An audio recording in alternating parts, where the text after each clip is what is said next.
plane you will hijack is a Vindicator Delta Wing subsonic bomber. I can fly anything. You take off from UK June 2nd. Disable the crew, as discussed.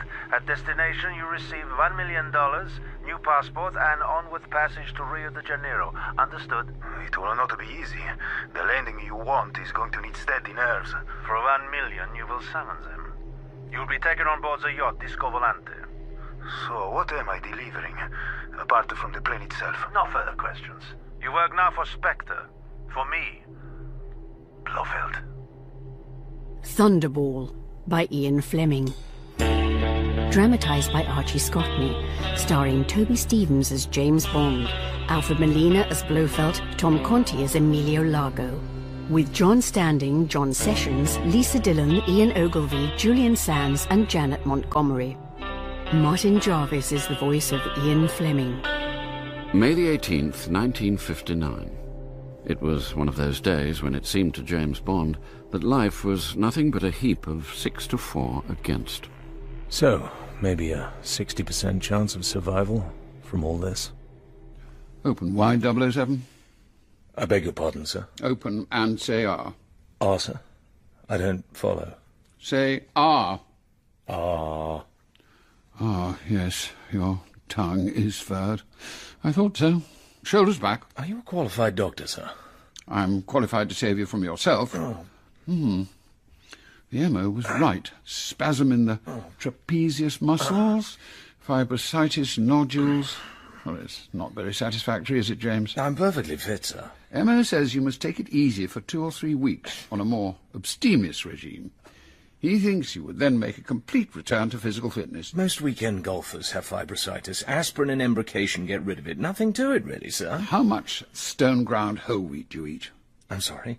Vegetables, nuts, fresh fruit. Practically none at all, sir. What is this? It's no laughing matter, 007. There is no way to health except the natural way. All your troubles are actually... Troubles? Yes. This, what's it called, toxemia, revealed by your medical, is the result of a basically unnatural way of life. Nature will ride to the rescue, courtesy of Dr. Joshua Wayne in a white hat. Well, actually, a white coat, anyway. Cure is not beyond our reach, 007. Eh? Well, that's all, James. Miss Moneypenny has made the reservation. You won't know yourself when you come out. New man. Out of where, sir? Shrublands.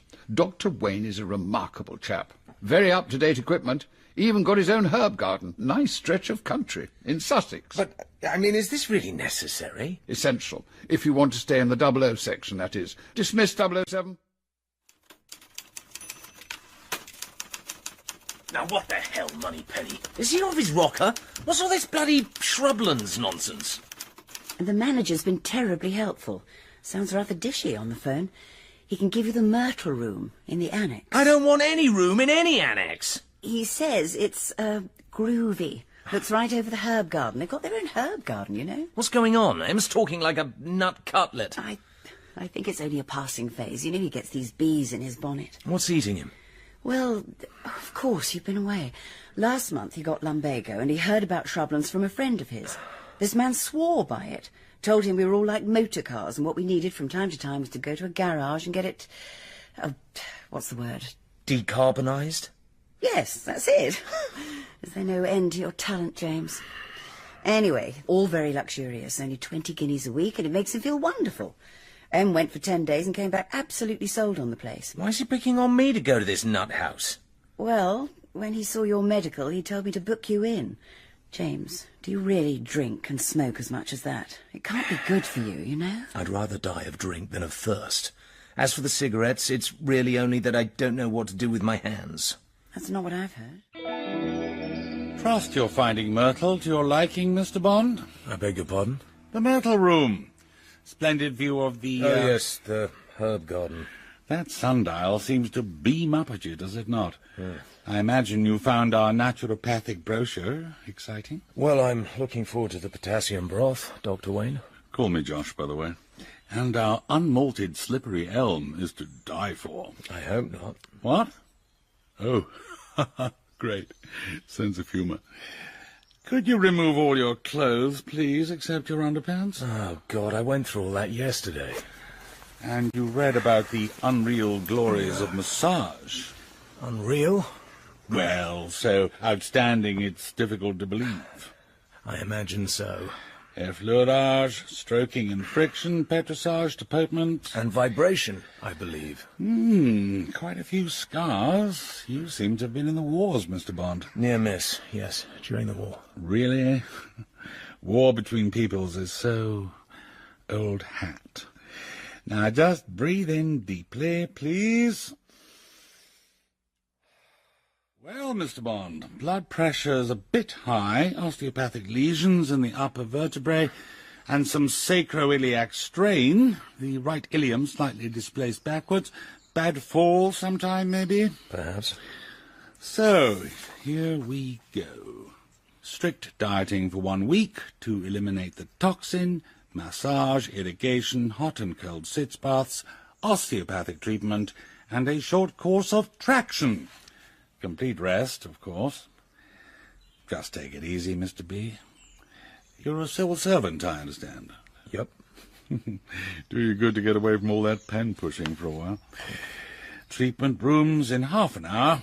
No harm in starting right away. What's traction, by the way? A medical device for stretching the spine. Very beneficial. Some of my patients call it the rack.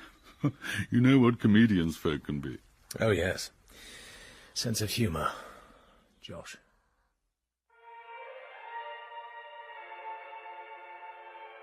Clothes off, please, Mr. Bond.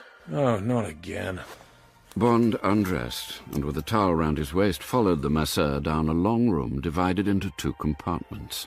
And if you would care to lie down. He lay face downwards and surrendered himself to the toughest massage he'd ever experienced. Vaguely, he heard another patient arriving. Good morning, Beresford.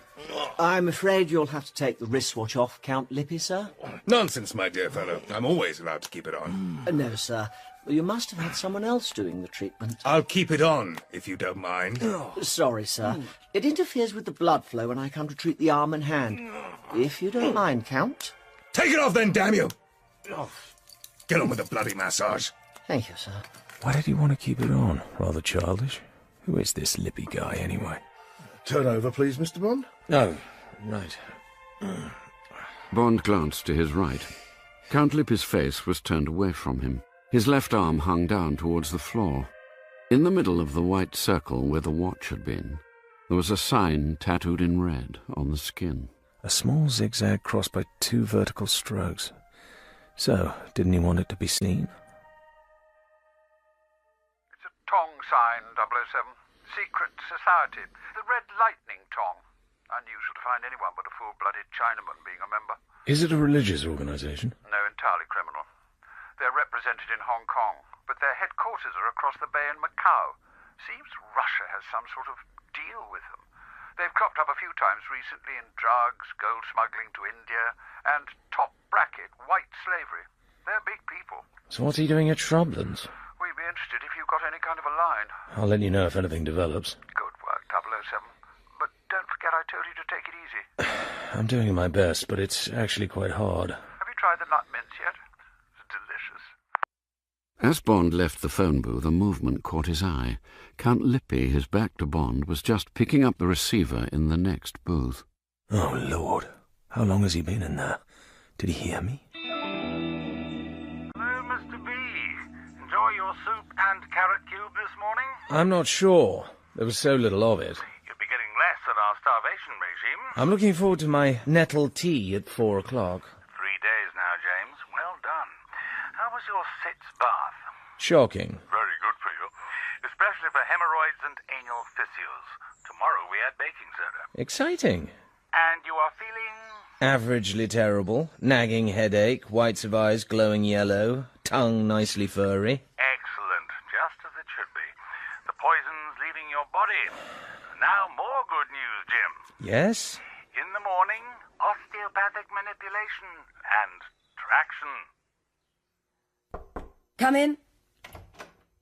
Good Lord. Hello. I've seen you around. Is this what you do? Nearly 20% of osteopaths are women. Take off your clothes, please. Certainly. Patricia, isn't it? Underpants as well. Leave them on. Sure, if you insist. Stand in front of me. Of course. Right. Let's have a look at you.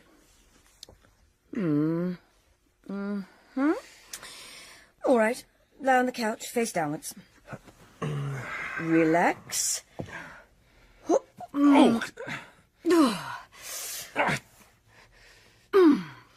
That's it. You can stand up now. You're a powerful girl, Patricia. I'm not finished yet. Clasp your hands behind my neck. Wow. Such eyes. Be quiet. Stay steady. Tricky. What are you doing? Freeing your vertebrae. Okay. You can release your hands now. Must I? I'd really rather. I've never missed a slap in the face by so little. The last time that happened, the man had to leave by the next train. If there were any hope of being kicked out of this damn place, I'd try it again. Don't be silly. Now, pick up your things. You've got half an hour's traction. That ought to keep you quiet. Oh, all right. But only on condition you let me take you out on your next day off. We'll see about that. Oh, pardon me. Well, here I am, darling. Lamb to the slaughter. I hope you're not feeling too strong today. Just get ready, please, Count Lippy. I shan't be a moment putting Mr. Bond on the traction table. Follow me, Mr. Bond. Excuse me, Count. Lamb to the rack. Face downwards, please. Not until you tell me what this thing does. What's all this metal? An electric traction table. A machine for stretching your spine. You won't find it bad at all. It's very soothing, actually. Quite a lot of patients fall asleep. Well, this one won't. Come on, I have to strap you in. Hold on. What strength are you going to give me? Why are those top figures in red? Are you sure I'm not going to be pulled apart? Don't be silly. Of course, if there was too much tension, it might be dangerous. I'm starting you at only £90. Oh, really? You can see the dial. In a quarter of an hour, I shall come and see how you're getting on. Probably put you up to 120. On you get. Face down. I've got another patient waiting.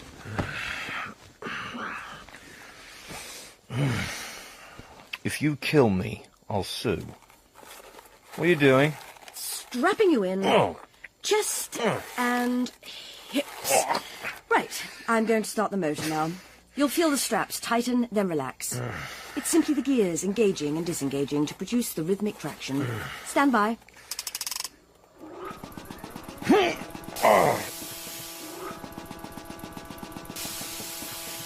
Are you all right? What do you think? Have fun. I'll be back in 15. Oh, well.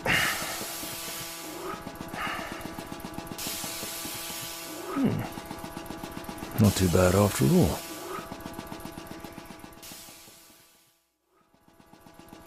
How are you doing? Fine. It's actually okay. Told you so. I'm putting you up to 120 now. The girl's hand came into his line of vision as she operated the lever. Only another quarter of an hour. Good. Back soon. Good. What? What's that? A man's hand was reaching out for the lever. What's he doing? Wait. No. No! Stop! Stop! Through a mist of sweat, Bond watched the hand softly release the lever. Just below his eyes, he could see the back of the wrist. Red zigzag tattoo. I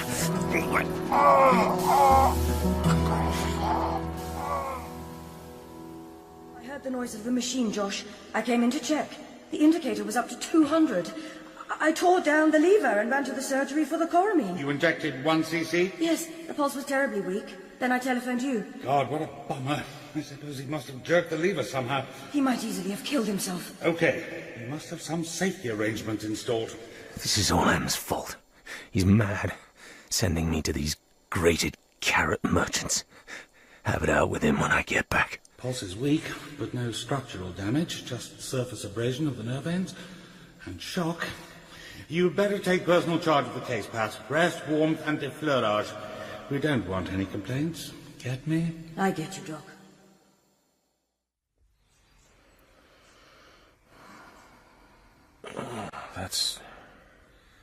That's good. Is this what they call effleurage? I thought you'd come round. How are you feeling? Wonderful. I'd be still better for a double whiskey on the rocks. Dr. Wayne recommended dandelion tea, but I thought a little stimulant might be useful, just this once. I brought the brandy with me. There's plenty of ice. I'm going to give you an ice pack presently. Try to sit up slowly. Here. And now, try and tell me what happened. You gave us all a dreadful fright. Nothing like that has ever occurred before. The traction table's really perfectly safe, you know. Of course. I was just trying to get more comfortable. I suppose I must have knocked the lever. Then I don't remember anymore. Well, another 2 days of treatment and you'll be right as rain. Though Dr. Wayne asks if you could possibly keep all this to yourself. He doesn't want the other patients to get worried. I should think not. I won't say anything. It was my fault anyway. Now, how about some more of that treatment?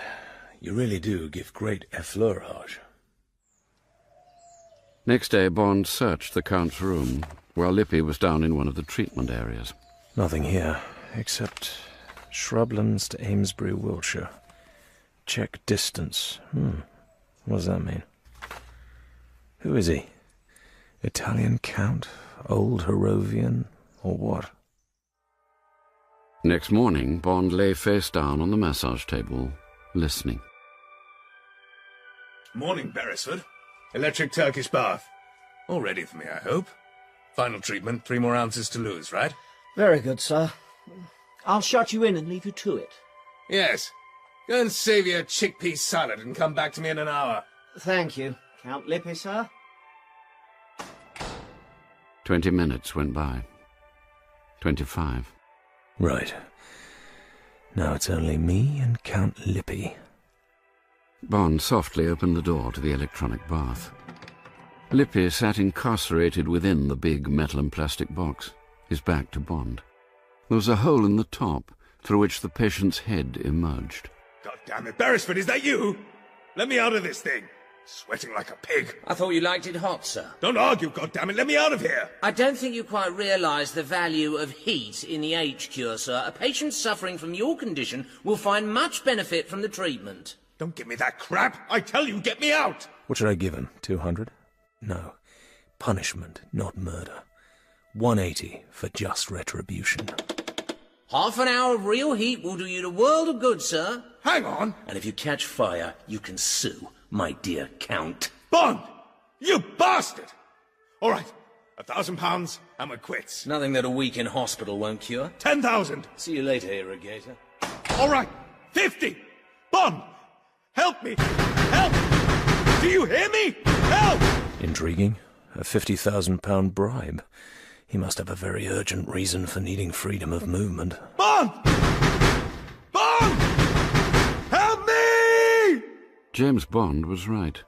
The outcome of this rather childish trial of strength was to upset, if only in minute fashion, the timing of a plot that was to shake the governments of the Western world. Willkommen in Paris, meine Herren. Bienvenue à Paris, monsieur. Welcome to Paris, gentlemen.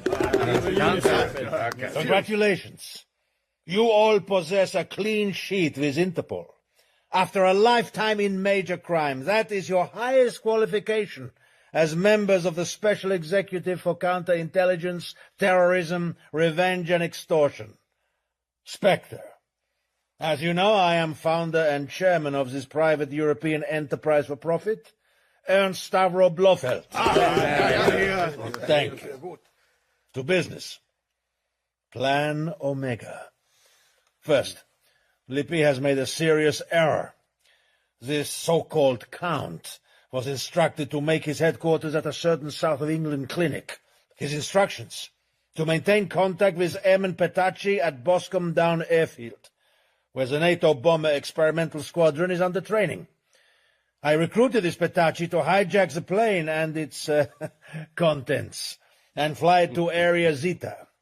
Lippy was to report on Petacci's continued willingness. Reports have been satisfactory. But Lippi was also entrusted to post the letter on D+1, 3 days from now.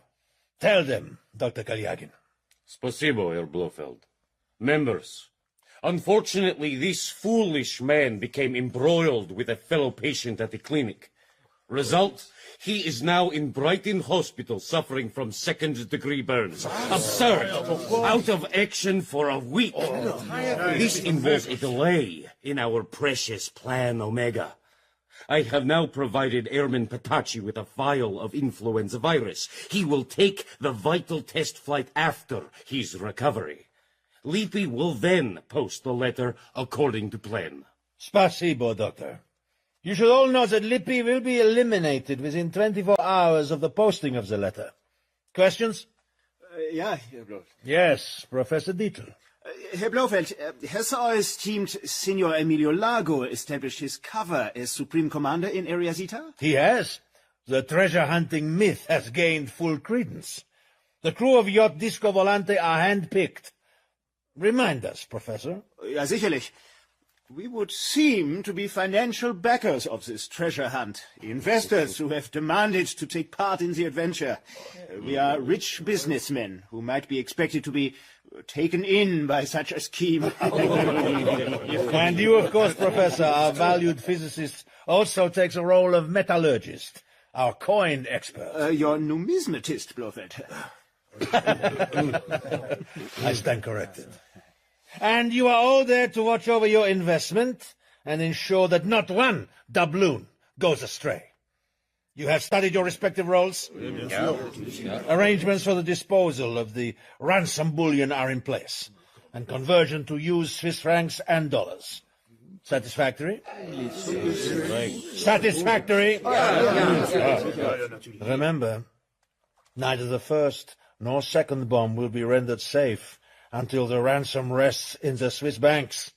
Other questions? No.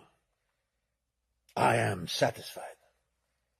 I shall remain at headquarters to watch over reactions to the letter.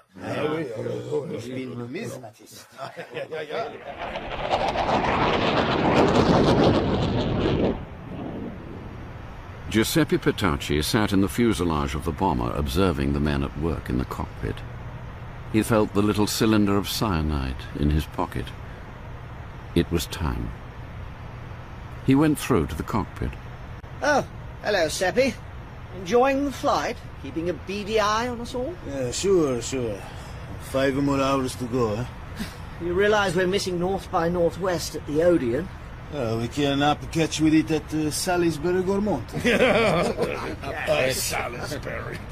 Petacci felt for the release valve in his pocket and gave it 3 complete turns. He eased out the cylinder and slipped it into the metal map rack behind him. It's time for a ziz. What's that in Italian? Zizzo? Sonellino. Siesta. Ciao.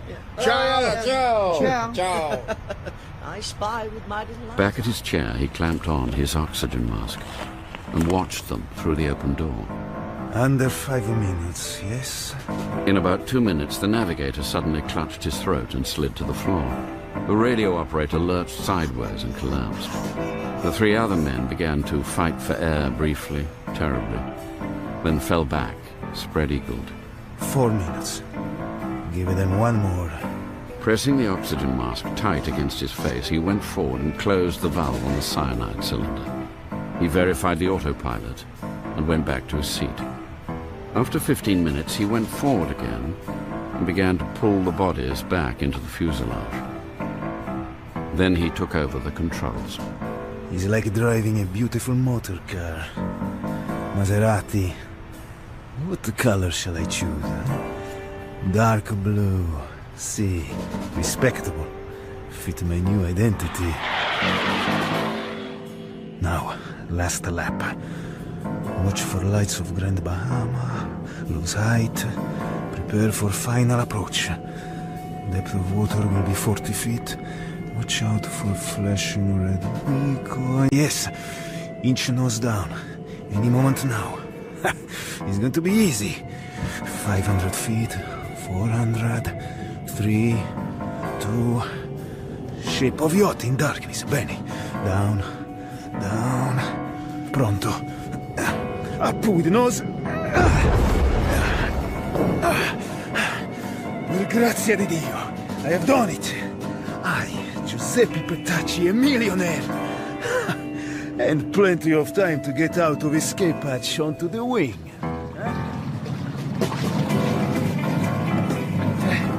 Good evening. Buonasera, my friends. Good evening. One plane, delivered in good condition. A little wet. Please sign here. Va bene.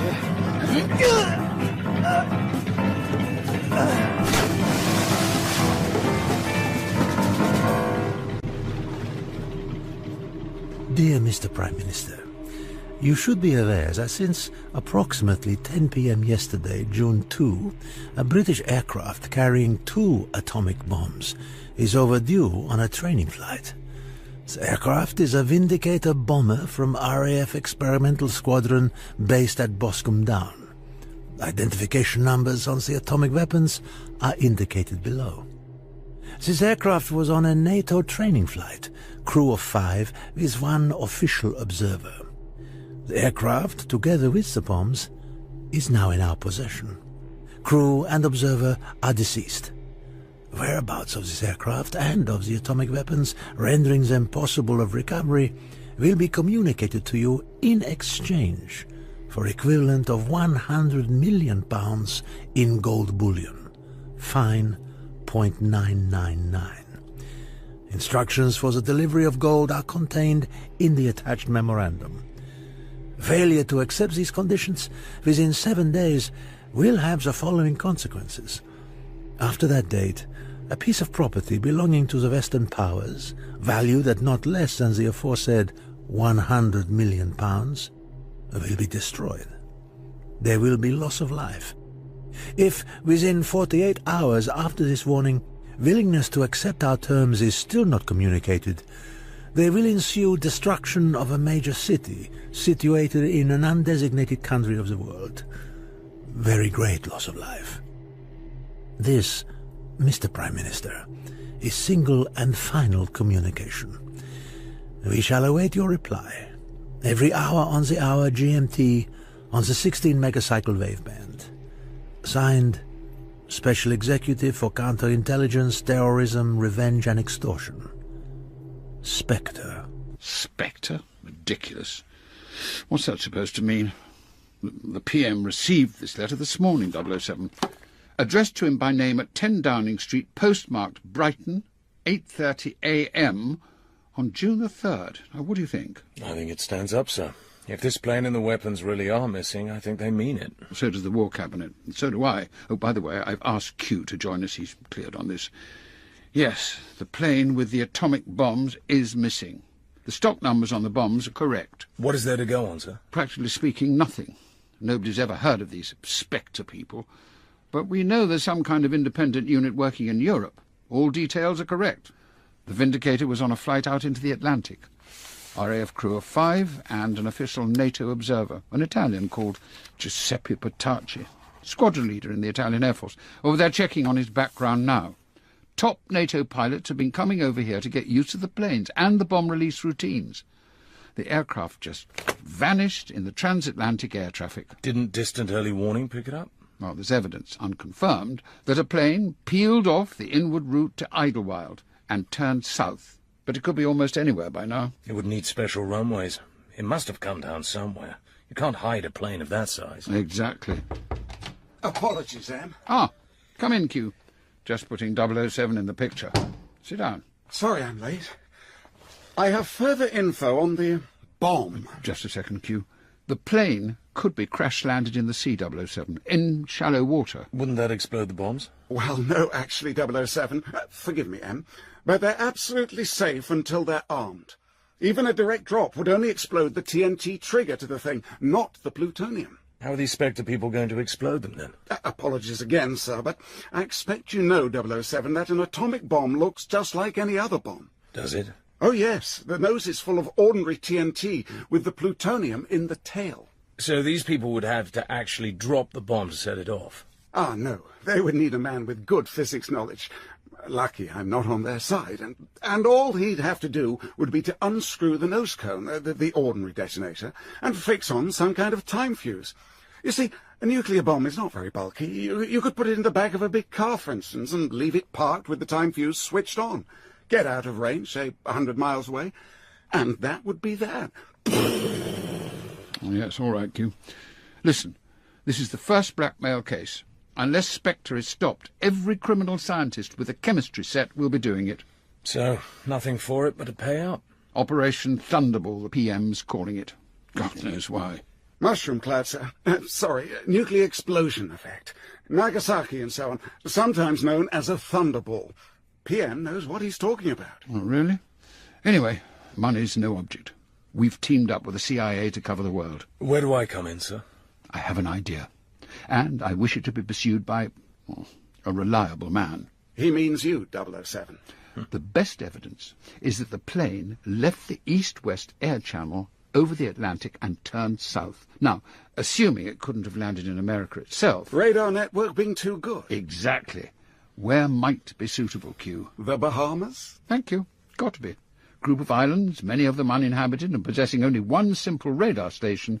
The nearest of the Bahama group is only 200 miles from the main American coastline. So why didn't SPECTRE send their letter to President Eisenhower instead of the PM? To make us do what we're doing, hunting all round the world.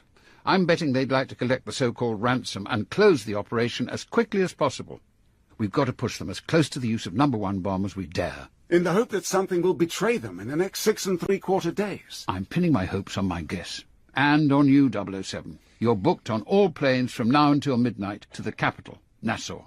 You're a rich young man looking for some property in the islands. An excuse to do as much prospecting as you want. Oh, well, if you insist, sir. Who do I cooperate with in Nassau? The governor knows you're coming. Oh, and James. Sir? When this is all over, we'll talk about the joys of shrublands. Right, sir. You should give it a go yourself, Q. Not a chance, sir.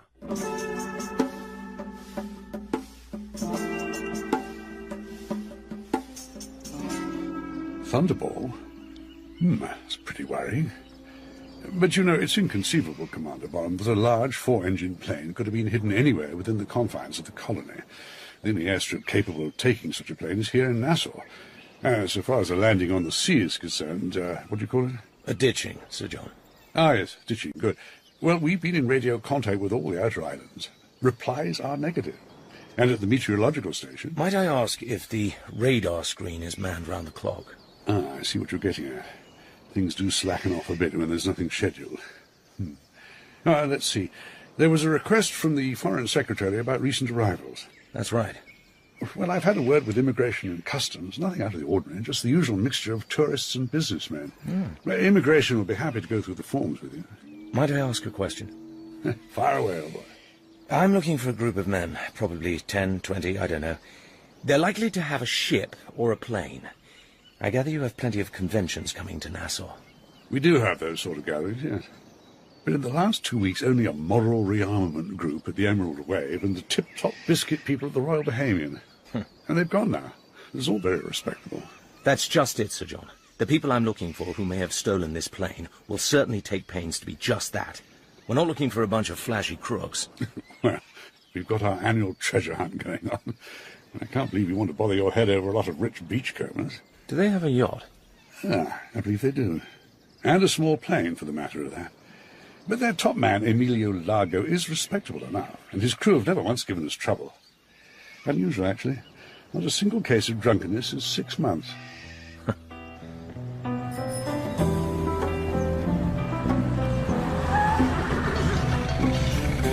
An hour later, James Bond was following an attractive girl through striped sunblinds into the blessed cool of a storm.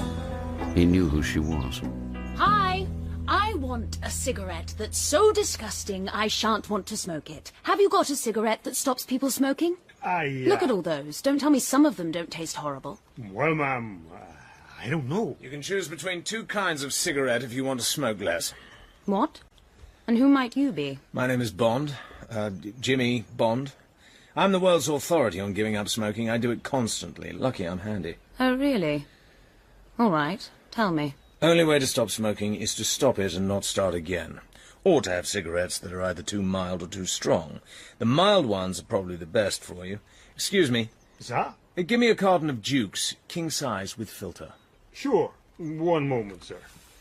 There you go. Thanks. Try these. Compliments of Faust. Oh, but I can't. Thank you. Too late. I've paid. I'm afraid smoking goes with drinking. Are you going to give them both up, or one by one? This is very sudden, Mr. Jimmy. Well, all right. But somewhere out of town. It's too hot here. There's a place out beyond Fort Montague. Come on. I'll take you there. This is my car. Mind the metal. It'll raise blisters on you. Bond knew a good deal about her from the immigration form he'd studied that morning. He knew her name was Dominetta Vitali, that she was 29, and gave her profession as actress. So when did you arrive? End of season, one expects to know most of the faces. I got in this morning from New York. I've come to look for a property. How long have you been here? About 6 months. Hmm? I came out in a yacht, the Disco Volante. Flying saucer. She's anchored up the coast. You probably flew right over her coming into land. Is she yours? She's got beautiful lines. She belongs to a relative of mine. Do you stay on board? No, we've got a beach property, just opposite where the yacht is. Place called Palmyra. Belongs to an Englishman. I believe he wants to sell it. It's very beautiful. A long way away from the tourists. Sounds what I'm looking for. Well, we'll be gone in about a week. Oh. I'm sorry. Are you flirting? Sorry. But I've spent 6 months listening to that kind of thing from these silly old rich goats. There's no one under 60 in this place. Any girl makes their bifocals steam up. I expect you'll have the same effect on the old women, with pince-nez and blue rinses. Do they eat boiled vegetables for lunch? Yes, and they drink carrot juice and love prunes. Oh, no. I won't sink lower than conch chowder. You seem to know a lot about Nassau. You mean conch being an aphrodisiac? Is it true? I haven't found it has any effect on me. Are you married? No. Are you? No. Then we might both try some conch soup sometime and, You'll have to try harder than that. I'm Dominetta Vitali, by the way. Really? You don't sound Italian. I was sent to school in England. Then I went to RADA to learn acting. Oh. The British kind of acting. I'm a great fan of Celia Johnson. Really? She's my role model. Oh, perfect. I'm enjoying our brief encounter. My parents thought it was a ladylike way to be brought up. Then they were both killed in a train crash. I went back to Italy. I remembered my English, but you don't get far in the Italian theatre by walking about with a book balanced on your head. This relative with the yacht, wasn't he there to protect you? No. He's not exactly a relative. He's a close friend. Guardian? Maybe. Come and visit us on the yacht. He's called Largo. Amelia Largo. Largo? Yes. You've probably heard. He's here on a treasure hunt. Really? Well, that sounds fun. I'd like to meet him. What's it all about? Heaven knows. He's very secretive about it. There's some kind of map. I'm not allowed to see it. I have to stay ashore when he goes off prospecting. A lot of people have put up money for it. Investors. They've all just arrived. We're leaving in a week, so I suppose the real hunt's going to start any moment now. Trouble with most treasure hunts is that either someone's been there before, or the wreck is so deep in the coral you can't get at it. What are the investors like? They seem all right. Very dull and rich. Emilio's giving a party for them at the casino tonight. What do you do all day? A bit of shopping for the yacht. I like underwater swimming. I have an aqualung. Ah, I used to do a bit. Will you show me some good bits of reef sometime, Dominetta? For God's sake, don't call me that. Most people call me Domino. Oh, it's time I went. Thanks for the drink. They'll get you a taxi.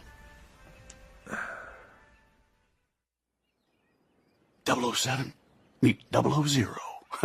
Felix Leiter! You made it. Take it easy, friend. Dick Tracy will tell all. Ha! Did you know it was going to be me? Sure. CIA knows everything. Cheers. Bottoms up. So, last time we met, you were with Pinkertons. What's the score? Drafted. Hell, anyone would think there was a war on. When the president sounded the fire alarm, I thought the Russians had landed. And then they tell me to pack my spade and bucket, come on down to Nassau. Well, of course you gripe like hell. Asked them should I brush up on my canasta game and take some cha-cha lessons. And? They told me I was to team up with you down here, so I packed the bow and arrows instead. Now you spill, you old son of a bitch. Hell, it's good to see you. Great story, James. Except planes with atom bombs don't get stolen in real life. Apparently they do. These hijackers sound like pros. We gotta get them. Especially as my medal collection's looking a bit thin since I left the outfit. Where do we go from here? We have to decide whether these people are hunting pieces of 8 or 100 million ransom. You brought the Geiger counter? Sure, and it's a honey. State of the art. Looks more like a Rolleiflex. Yup, and this looks like... A Rolex? Cute, huh? Camera over shoulder, watch on wrist. Got it? Now take a look at this watch. And it is a watch.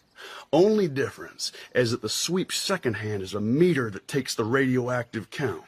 You still wearing that old timepiece of yours with the big phosphorus numerals? Of course. So I come close up to you with my camera. Go on, put your watch up against the counter. See? The sweep hand here is getting all excited. Move your watch away, it loses interest. It's those phosphorus numerals of yours. And no giveaway clicking sound. James, if we get near where those atomic bombs are hidden, this damn sweep hand will go right off the dial. Okay, so let's go hire ourselves a 6-penny sick, pay a call on the Ocean Greyhound. A 6-penny sick? It's a launch, dummy. No such thing as a free one. Yeah.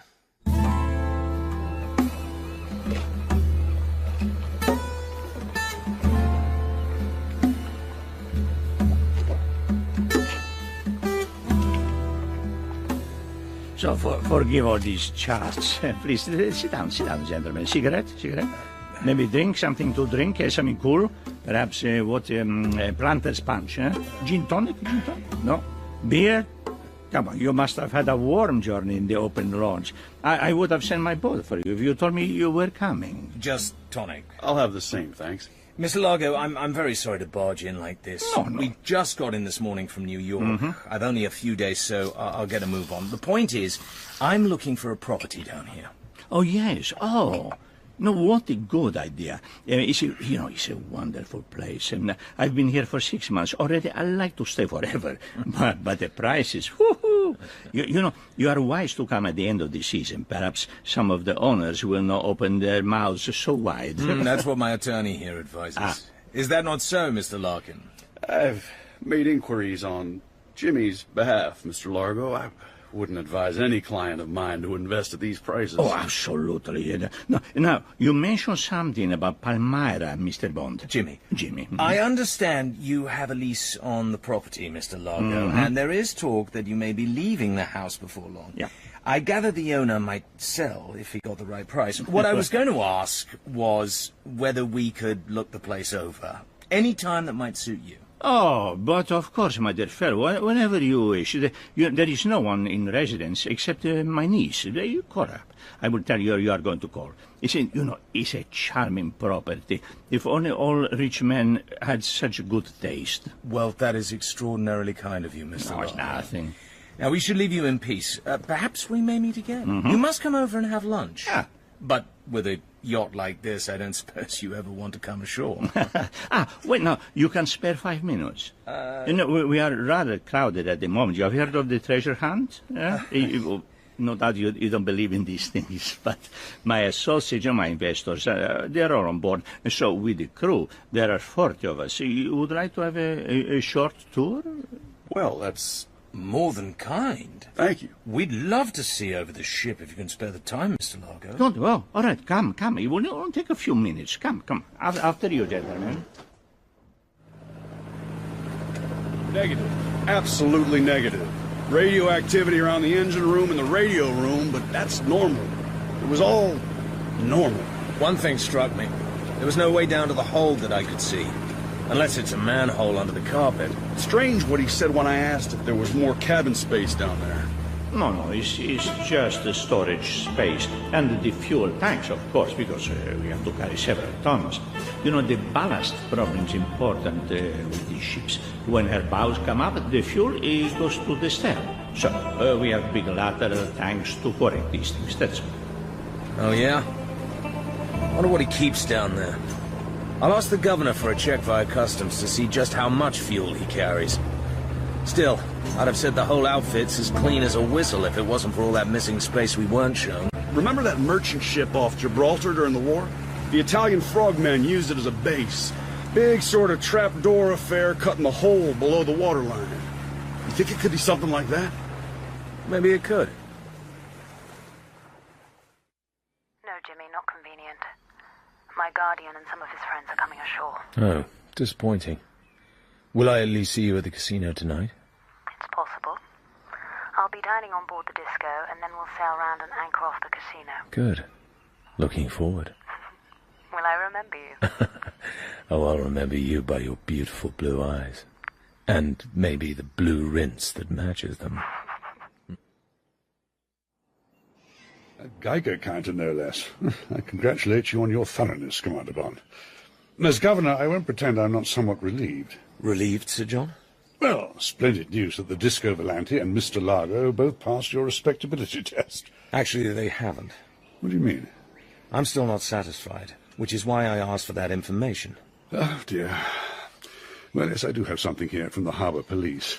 The Disco carries a maximum of 500 gallons of diesel. Took that amount in on the afternoon of June the 2nd. Also carries approximately 40 gallons of lubricating oil, 100 gallons of drinking water. All carried amidships, just forward to the engine room. Is that what you want? It makes a nonsense of Largo's talk of lateral tanks and a ballast problem and so forth. I'm sorry, there's something on board he wants to hide. Treasure hunting equipment, perhaps? Maybe, but nice Mr. Largo is still an unreliable witness. Look, the Disco will be lying in the harbour tonight. Is there someone, perhaps on your police force, who could give me a hand with an underwater recce? I'll need a sound aqualung, fully charged. Oh, Lord, is this wise, Commander? These people seem to be good citizens, and they're certainly good spenders. Largo's very popular with everyone. Any kind of scandal, particularly if the police was involved, would create one hell of a stink in the colony. To say nothing of the laws of trespass. I'm sorry, Sir John, but I've got a job to do. Surely the Foreign Secretary's instructions are sufficient authority. Or I could get specific orders from the Prime Minister, if you feel that's necessary. Now, no need to use the big guns, Commander. I was just giving you the local reaction. I'll have a man assigned to you from the Harbour Salvage Unit, probably Constable Santos. Splendid chap, used to win all the swimming prizes. He'll have the gear you want. Now, just give me the details.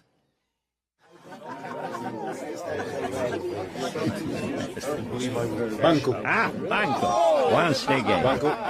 Bravo, Signor Largo. Every time. Beautiful young Dominetta. She brings you luck. Oh, I don't think so, Professor. Come on, Emilio. I'm bored. Oh. Hurry up. I'm ready for champagne and caviar. Not yet, Dominetta. I am past my third Banco. I feel the bank is going to run. But, Signor Largo, the table has no memory.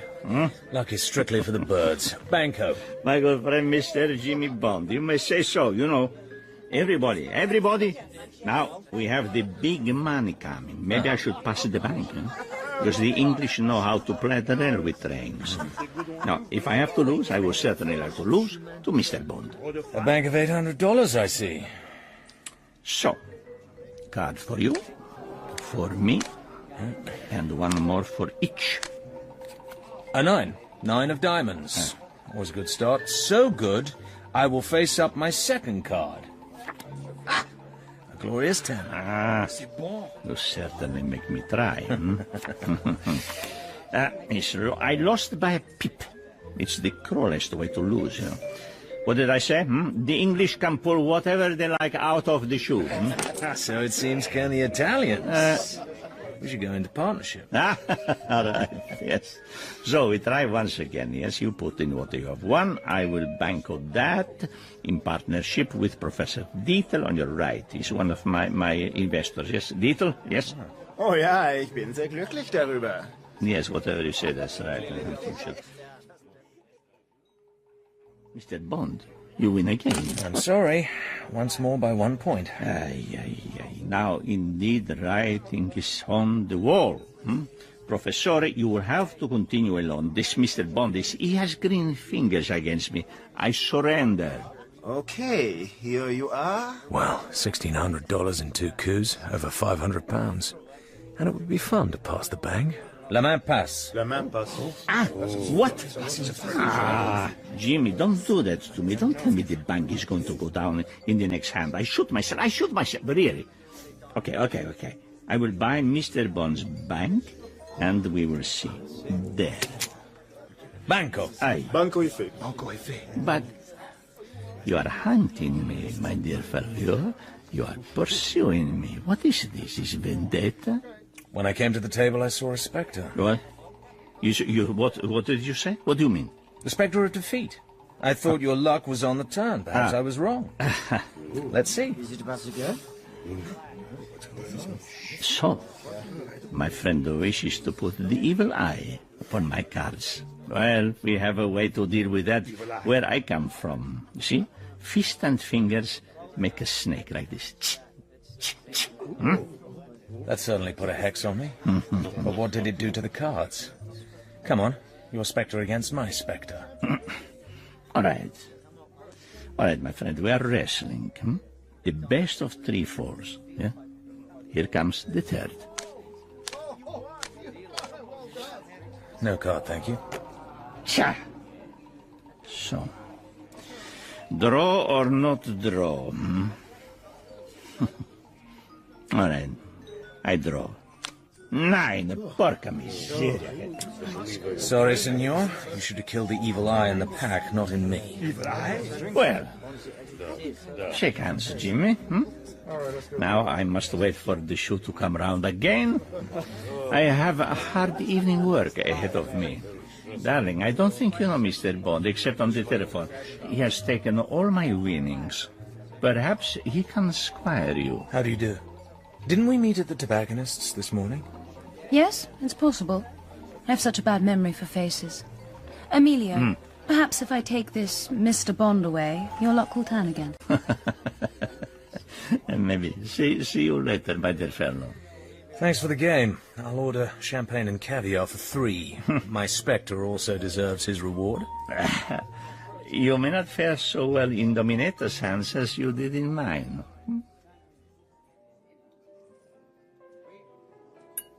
Did you hurt yourself swimming today? Why do you ask? You have a slight limp. I have one leg an inch shorter than the other.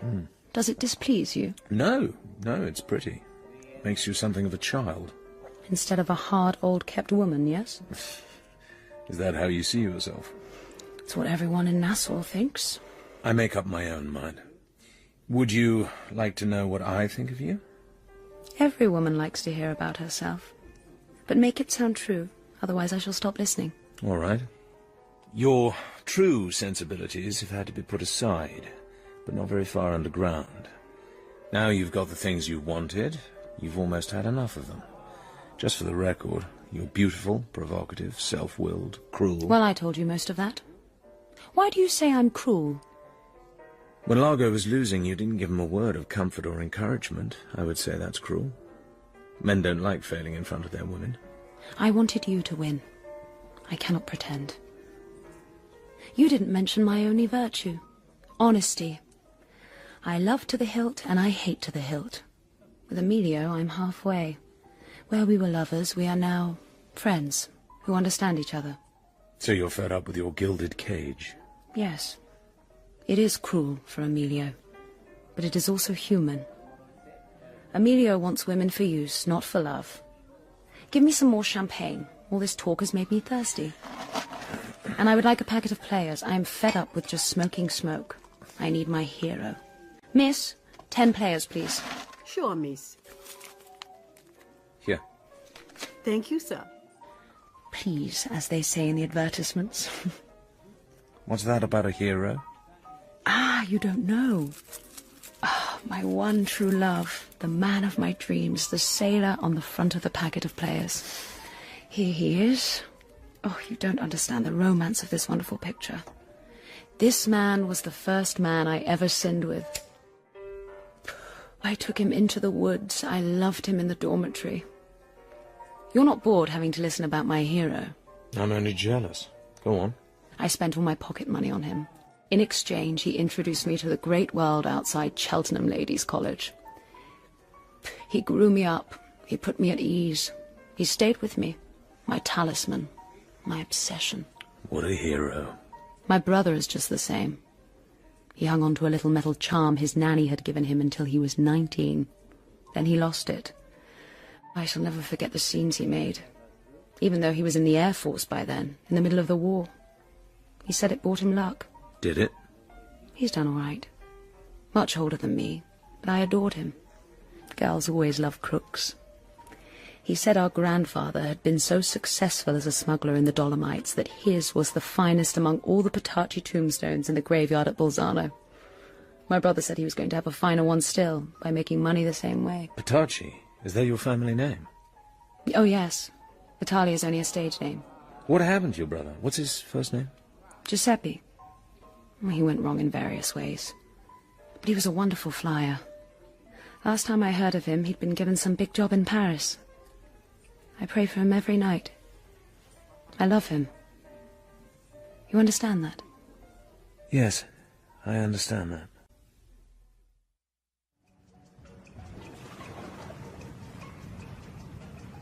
Any big fish about? Help me with this, Santos.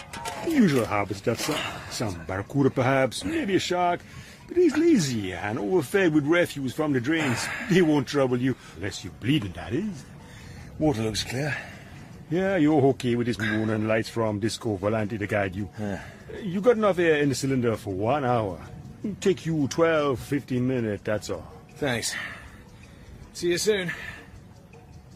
Here goes.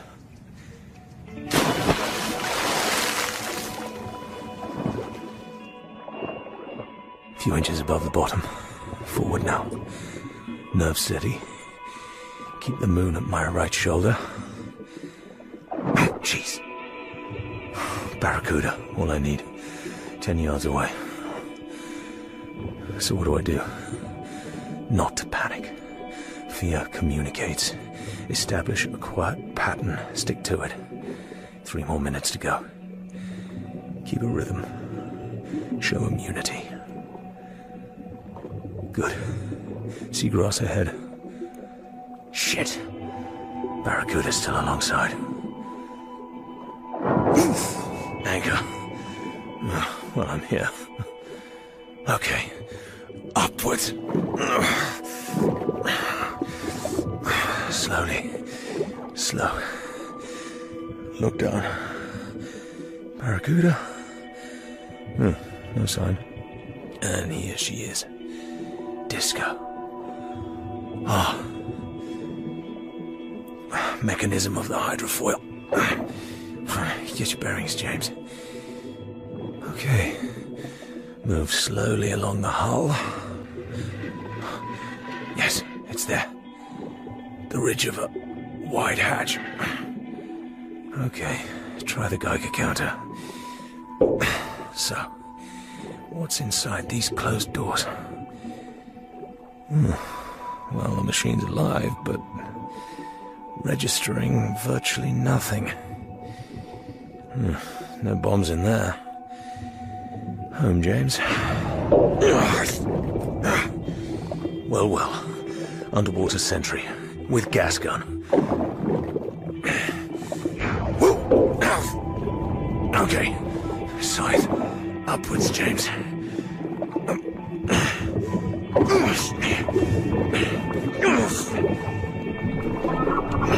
Get away. Well, what do you know? My chum the Barracuda. The ultimate hostile weapon. Thank you. Clearly respect pays off. So, swim through the blood patch and away. Much obliged.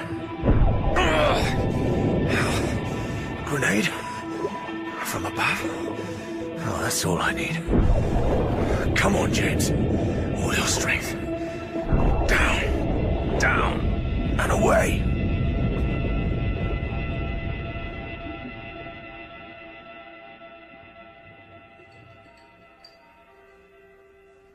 I was sculling around the casino taking a good look.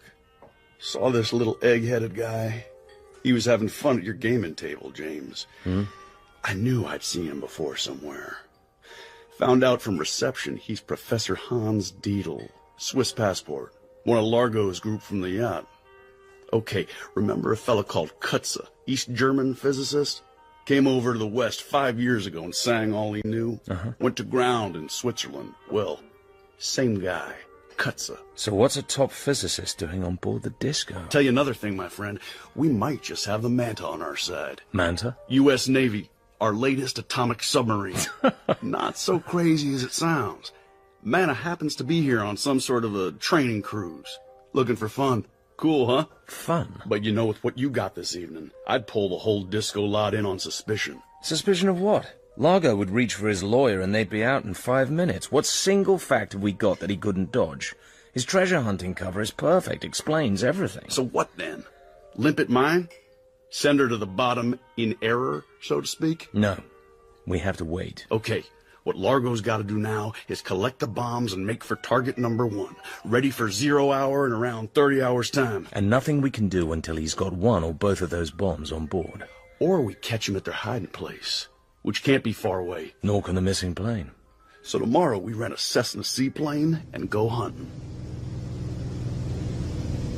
You can see anything big through that water, down to 50 feet. The Vindicator would have been spotted on any of the air routes. They'd have ditched somewhere well out of the way. Deep-sea fishing craft are out. Hey, look at her. Sunbathing on the roof of the cabin cruiser. Hey, baby, wave back! Oh, cover up. Too late!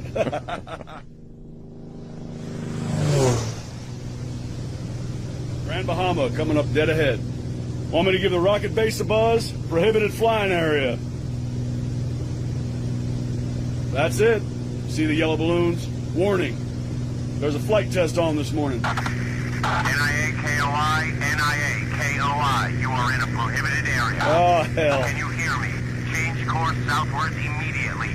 NIA-KOI. This is Grand Bahamas rocket base. Keep clear. Keep clear.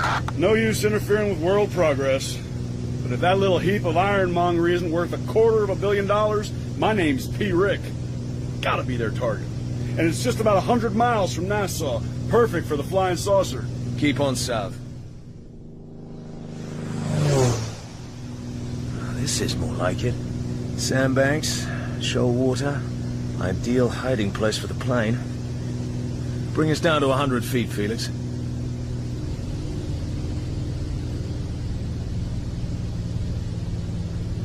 God, the water's clear. Oh. Look at those sharks. Just circling. Nothing down there. 11:30. What's next, Detective? Hang on. Just go back once more, Felix. Over the shoals. There's something... We've only got fuel for another 2 hours. It's those sharks back there. 40 feet of water. Circling on the surface. What are they doing? Above that particular patch? Yes. 2 on the surface. 1 deep down. It's nosing at something, pulling at it. And there's a... Put it down over those sharks, Felix. I think this is it. Christ! I hope I can make it. Difficult to get a true horizon. This water's like glass.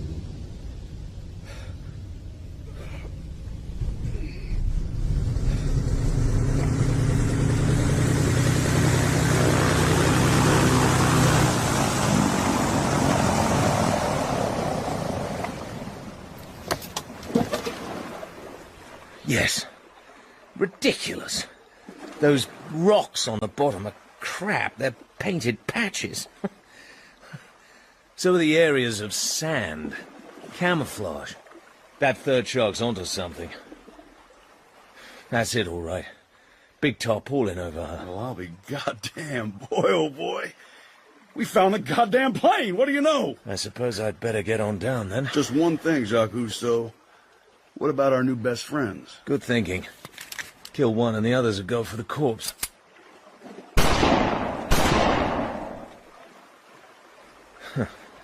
There they go. Such enthusiasm. No loyalty. A dreadful feast. Take the gun. Get this thing on my back.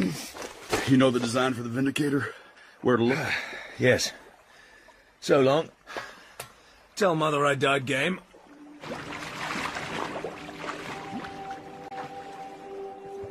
Bond swam down through the brilliant water. Swarms of fish parted grudgingly to make room.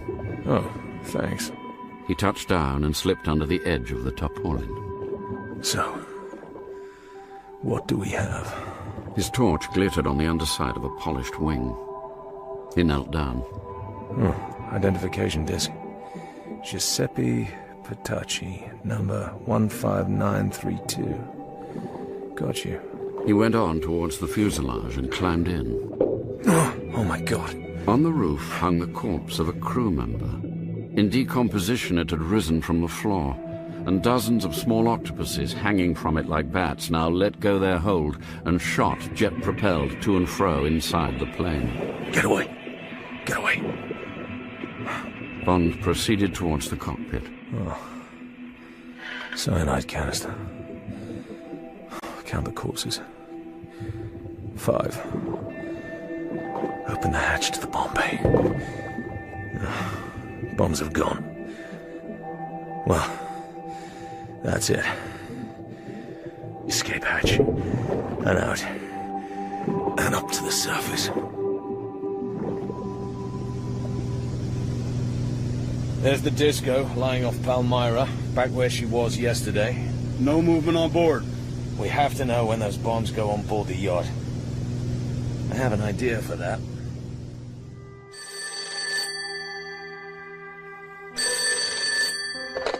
Yes? James, where have you been all morning? I thought you might have gone back to New York. No, just looking at an intriguing property. I want you to come swimming this afternoon. Love to. Where? A beach, a mile along the coast from Palmyra. Look out for a thatched hut. Skin diving is fun there. Not so many people. James, I must tell you, I've been told to pack and come on board this evening. Emilio says they're going after the treasure, tonight. Dead secret, so don't tell anyone. But he's vague about when we'll be back. I thought, when can you get there? Half an hour. We'll have more time. On the reef, that is. Commander Bond, my watchers tell me that the Disco moved to the oiling wharf this morning and filled her tanks. She's back at anchor off Palmyra now, though. We just flew over her. Yes, but I'm told her seaplane was lowered over the site half an hour ago and took off eastwards. Did your people radar track it? They did, but they lost her among the islands to the southeast. What's your latest? You were off the radar too, you know. Too early to tell, Sir John. You couldn't lend me a car, could you? Yeah, I suppose so. Land Rover do? Anything with 4 wheels. And I'm going to need a submarine. Sorry, you better ask the CIA.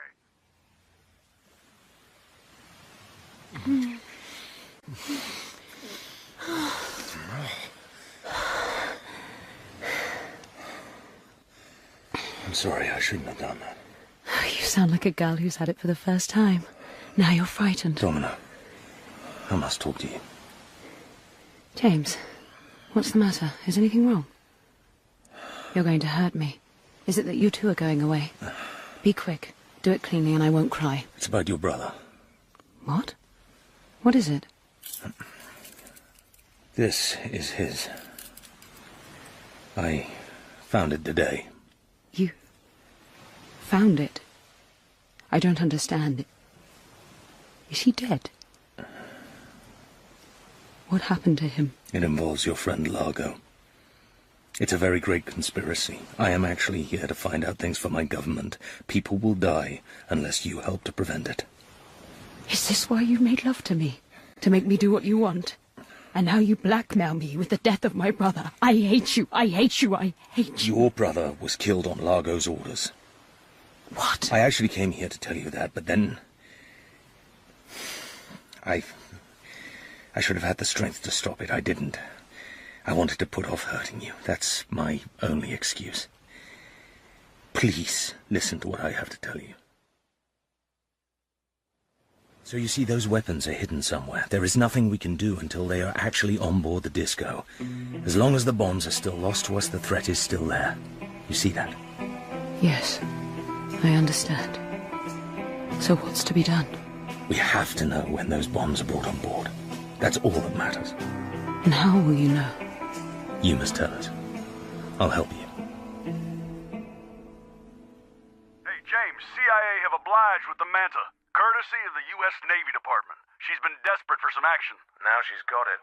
But she's standing by to give chase if the Disco takes off with bombs on board. Dock in at the Prince George Wharf. Domino knows the whole story. She has the Geiger counter. If the bombs come aboard the yacht, she'll signal to our guys on watch. Perfect. Quite a story, guys. Hell, I have to carry these missiles around. Command of a nuclear sub doesn't mean I'm not terrified by the whole business. So what are we to do? As I see it, Captain Clark, Largo will be coming back any minute now in his plane after picking up the bombs from wherever he's hidden them. So this girl will give us a tip-off, right? That we close in and arrest his ship? Or blow it out of the water? Right. Supposing he hasn't got the bombs, what then? We follow him, Captain. Sit close on his tail until the time limit is up. That's about 24 hours from now. Then we can hand the whole Thunderball problem back to our governments. By which time some little man in a speedboat leaves one of the bombs off the coast of America, and Miami goes up in flames. Or there's a big bang somewhere else in the world. Captain, we're damn sure Largo's our man. He'll be sailing for his target in no time at all. Dollars to donuts, he'll be placing that bomb at night. He'll deploy his underwater team, of course. Tonight's the last night he's got. Urgent information for Commander Barnes, sir, from the governor. Go ahead. The Disco seaplane returned at 17:30 hours, Commander. It was hoisted on board. Disco sailed at 17:55, course northwest. The girl did not reappear on deck after boarding. Thanks. Tell him the Manta will endeavor to shadow via the Northwest Providence Channel. Yes, sir. Thank you, sir. Well, gentlemen, that's that. You want your own underwater team? I'll get you 10 volunteers from right here on board. Let's go, guys. Take down all lines. Due north, 10 knots. Crazy gamble, of course. You bet. But if the bombs are on board, if the Disco veers north for the missile station, then by racing up the Northwest Channel, we might intercept her in time. Yes, but why didn't Domino make her signal? What happened to her? Emergency? What do you mean? Blofeld, half an hour ago, I found Vitali in the well deck with a camera. She was pretending to take a photograph of Palmara with the safety cap on the lens. Bloody hell. Cholera. You examined the camera? Fake. It was considered Geiger counter. Naturally registered over 500. But she refused to talk. Don't worry. I shall persuade her. Heat and ice is very effective. We are now sailing towards the target. I rendered her unconscious. I roped her securely to her bunk. This is nothing, Largo. The whole world is full of Geiger counters looking for us. I agree.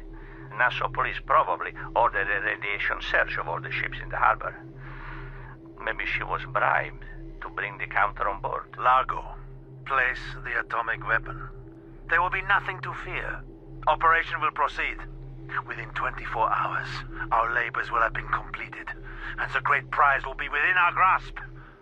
Oh, one more thing. When you are well away from target area, you will dispose of the lead casing of the weapon. It will contain Miss Vitali. Miss Vitali.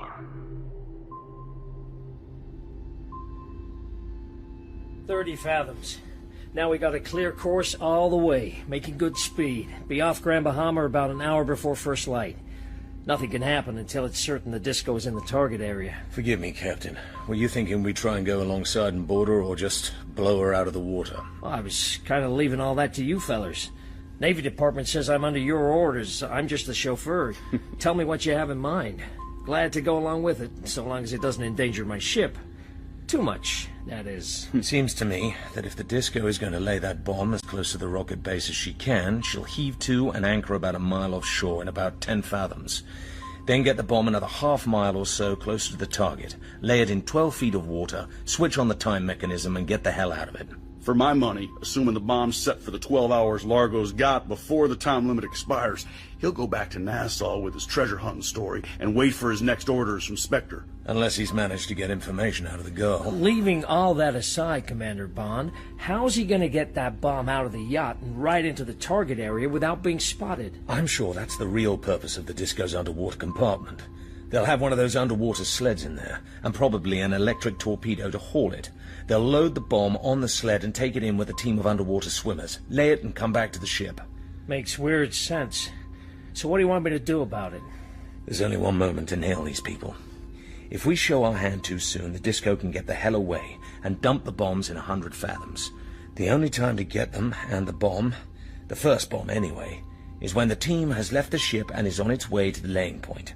We've got to get their underwater team with our underwater team. We have the finest swimmers in the nuclear flotilla. I don't suppose you have rubber suits on board? Have to. We're not always sailing among the palm trees. We'll need them. By the way, the enemy's got CO2 guns, range about 20 feet. But they're slow things to reload. You were right, gentlemen. About 5 miles ahead and 2 points to starboard. She's doing around 30 knots, and she's showing no lights. Care to have a look through the scope? No moon yet, but you'll see the white blur when your eyes get used to the dark. What's her course? Same as ours, western end of Grand Bahama. We'll go deeper now and put on a bit of speed. We've got her on the sonar as well, so we shan't lose her. By God, it's working out. They hove to just about 10 minutes ago. Sonar keeps on picking up underwater noises. What you bet they're getting things mobilized in that compartment of theirs? So, okay, I guess you and the boys had better get going. Hey, this is fun. Bond shot upwards in a blast of compressed air. Disco blacked out, less than a mile away. In Grand Bahama. Rocket base to the left. Bond quietly jackknifed his body down below the surface again. The men were spread out in a rough wedge, slowly marking time in the water. All here. 11 gleaming masks. If only we can achieve surprise. He shifted the grasp on his spear to an attacking position, jerked up his thumb, and the black wedge fanned out into formation, cruising forward over the low coral like a giant stingray. Now it's just a question of speed and navigation. 100 yards on, Bond signaled to fan out further. Yes. White flesh. And there. And there. And the sled, towed by the electric torpedo chariot. We were right. Hell of a lot of enemy. Maybe 12. CO2 guns. Not good odds. Bond made the hurling signal for the attack and plunged forward. 30 yards. 20. Haven't seen us yet. But now the moon threw his shadow forward across a pale patch of sand, and one man, then another, glanced quickly round. Bond's spear caught one of them in the side and hurled him against the next man in line.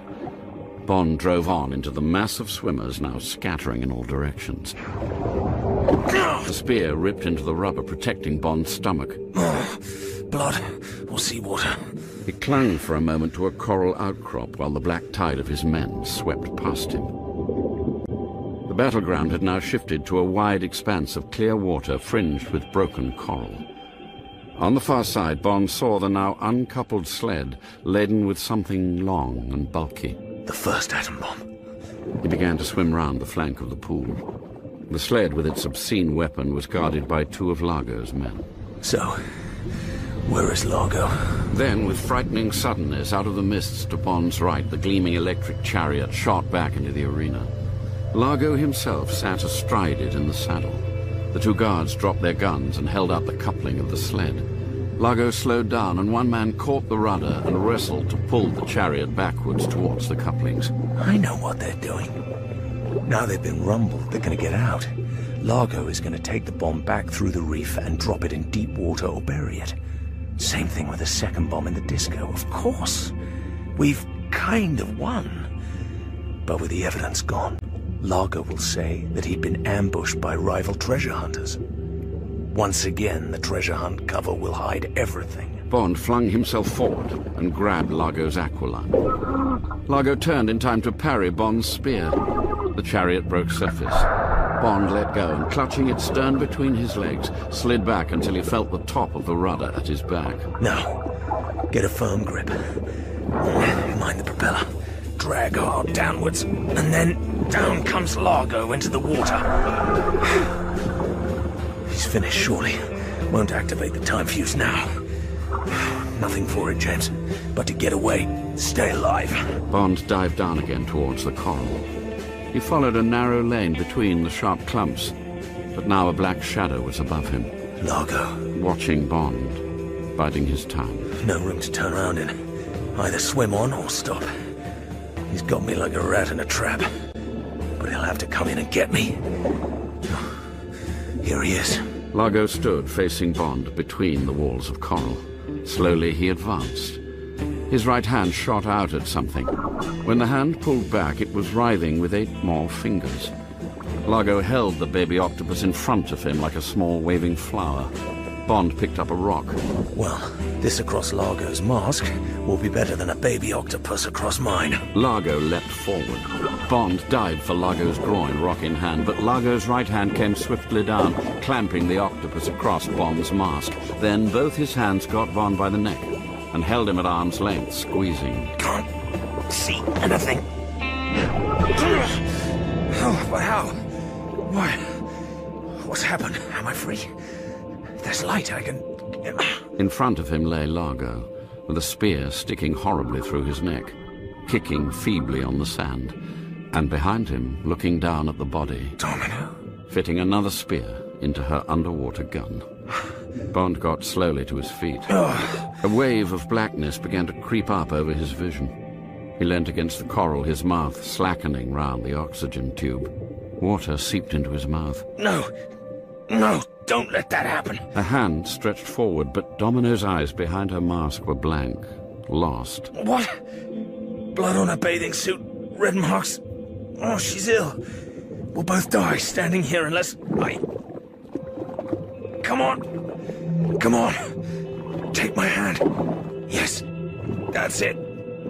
Moving up. Not so difficult. The 2 bodies reached the surface together, then lay face downwards in the shallow troughs of the waves. The oyster light of dawn slowly turned pink. It's gonna be a beautiful day. Doc said I wasn't to see you, but I thought you might want to hear the score. Okay?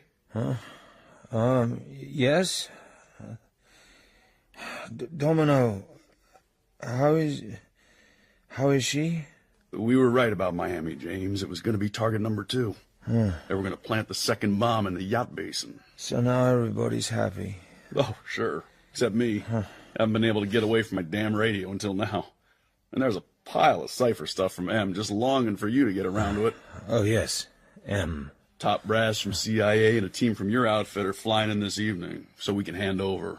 Watch our 2 governments getting snarled up over the Thunderball epilogue. Epilogue. What to tell the public, what to do with these SPECTRE guys. Whether to make you a duke, how to persuade me to run for president. Tricky details like that, huh? And then we'll damn well get away. Have ourselves a ball someplace.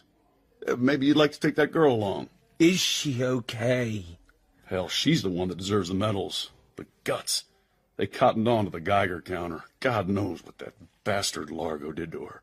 But she didn't sing, not a damn word. Sing? When they were underway, she somehow got herself out of the cabin porthole with her gun and aqualung and went to get him. Saved your life into the bargain. Oh, hell, here's your damn medic gumshoeing down the corridor. I'll be seeing you, James. Wait, Felix. How is she? Just tell me. Doc says she'll be all right. Suffering from shock, needs rest. What was the matter with her? She swam a long way. She was not in a condition for such a... Doc says you get plenty of sleep. You gotta take it easy, James. Take it easy? Where have I heard that before? Tell me what's the matter with her. Where is she? For God's sake, Felix. James, he's roughed her up pretty badly. She's suffering from burns. She's still in great pain, but she's next door, room 4. Don't tell the doc I told you. Take it easy now. Domino. Jimmy, you are to stay here. Do you understand? You are not to go away. Do you hear me? What? You okay? I just want to Sleep. Thunder.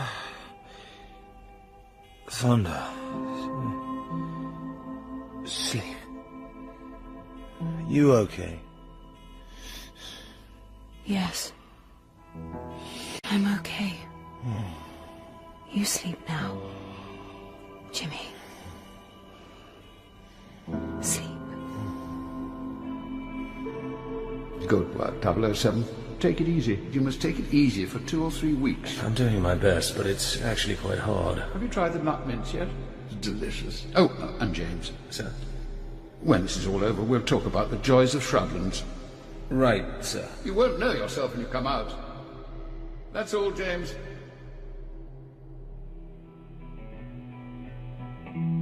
In Thunderball by Ian Fleming, James Bond was played by Toby Stephens, Emilio Largo by Tom Conti, and Blofeld by Alfred Molina. Domino was played by Janet Montgomery.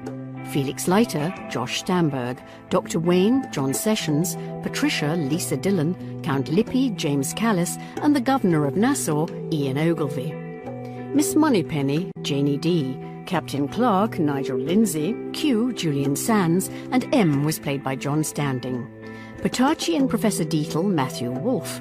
Massa Sam, Alan Shearman. Massa Beresford and the pilot, Darren Richardson. Dr. Kaliagin and radio operator, Aaron Lyons. Santos and submarine officer, Simon de Denny. Other parts were played by members of the cast. Martin Jarvis was the voice of Ian Fleming. Specially composed music by Mark Holden and Philip Smoot. Thunderball was dramatised by Archie Scotney, directed by Martin Jarvis, and is a Jarvis and Ayres production.